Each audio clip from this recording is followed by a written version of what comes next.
Hi, I'm Brandon Horn, and I'm one of the doctors of Chinese medicine at the Lotus Center for Integrative Medicine here in Los Angeles. So today's mini lecture is from multiple requests from patients to discuss what long COVID is and how they can keep themselves from getting it. So because, as you'll see, Chinese medicine has been dealing with this type of thing for thousands of years, and I myself have been treating post-infectious sequelae for over 20 years.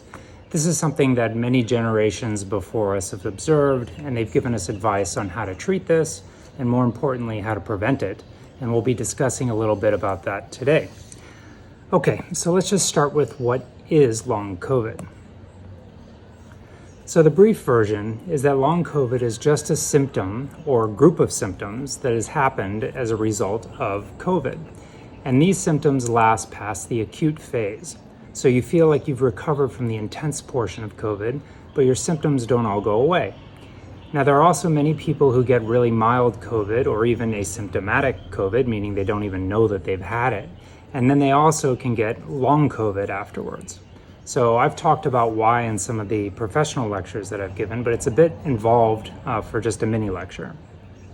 If you want more information on that, just comment on whatever post this is and let them know, and then we can do a follow-up with whatever additional information you want. Now, there are many symptoms, and really it could be anything, but there are some common ones.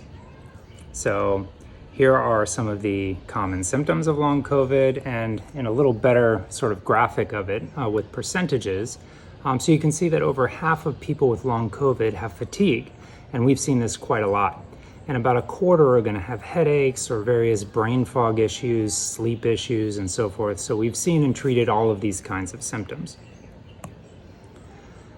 Now, again, keep in mind that long COVID isn't anything new. So you don't need to develop an anxiety disorder about this, and particularly because there are things that you can do to minimize the risks of getting it.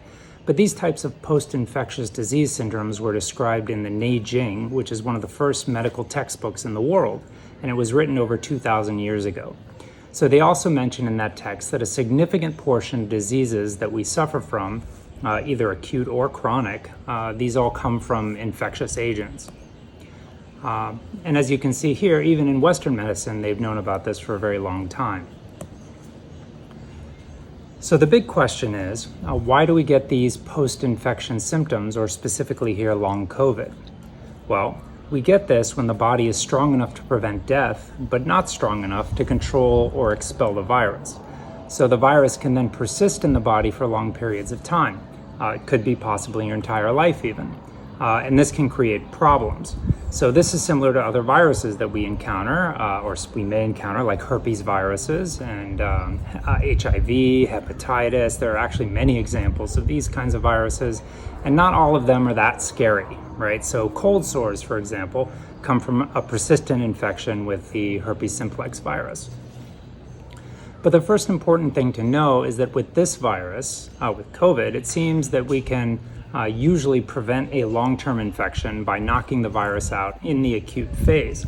And so this is done primarily by the innate immune system, right? So for those of us who are vaccinated, that isn't going to help so much with long COVID because the current vaccines work primarily with the adaptive immune system. And we see many vaccinated people getting long COVID. So at any rate, once you have long COVID, then you need to treat both the virus and the body to get the best results. And chasing symptoms around, meaning just treating symptomatically, that actually may make long COVID more chronic and prolong it.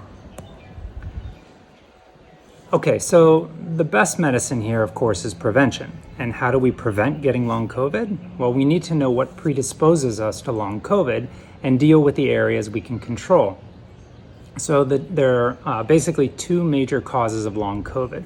One is an underlying weakened immunity, and this could be some disease you have or a chronic lifestyle factor, or it can be the result of improper medical treatment. First, the underlying weakness. So the underlying weakened immune system, that can come from poor diet, like having too much sugar or not enough nutrients or not sleeping well. That's why travel a lot of times can bring these things on. Not getting enough exercise or getting too much exercise can also be a problem because it can drain your body's energy. There can also be medical conditions like obesity, diabetes, and so forth. Poor gut health is another big one. So these are all sort of underlying predisposing factors. But the biggest contributing factor that we see is really improper medical treatment. So in particular, it's the use of fever and inflammation reducers. In particular, the so-called NSAIDs. These are the non-steroidal anti-inflammatory drugs like Tylenol and Advil and so forth, aspirin, all these. But also steroids themselves, if they're given too early in the disease process, they can impair your innate immune response and may predispose you to a higher risk of long COVID. So people taking antivirals, like Paxlovid, for example, they've seen viral loads suddenly shoot back up a week later.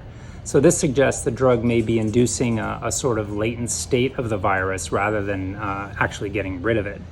At any rate, antibiotics can contribute to this as well, since they can destroy the gut bacteria that are crucial for our immune function. Now, I'm not saying, by the way, don't use antibiotics. I'm not saying that, don't.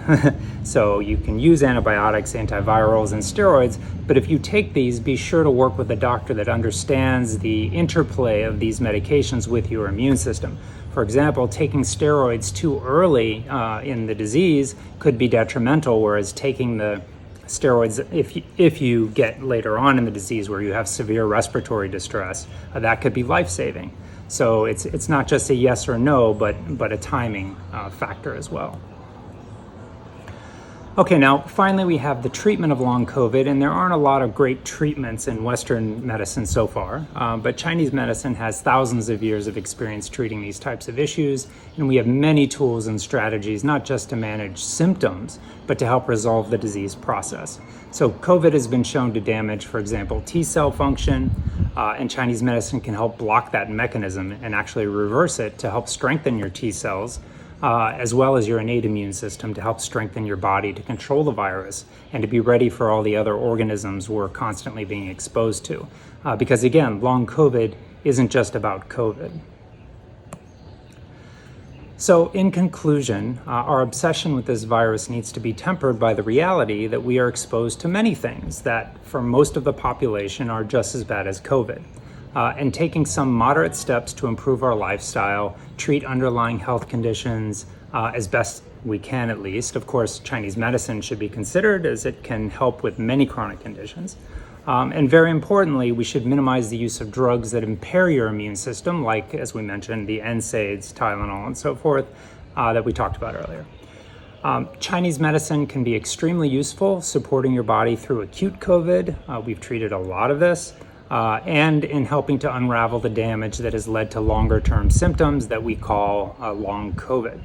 So we post a decent amount of information when we can through Twitter and through Instagram primarily. So the links are up there if you want to keep up on the research.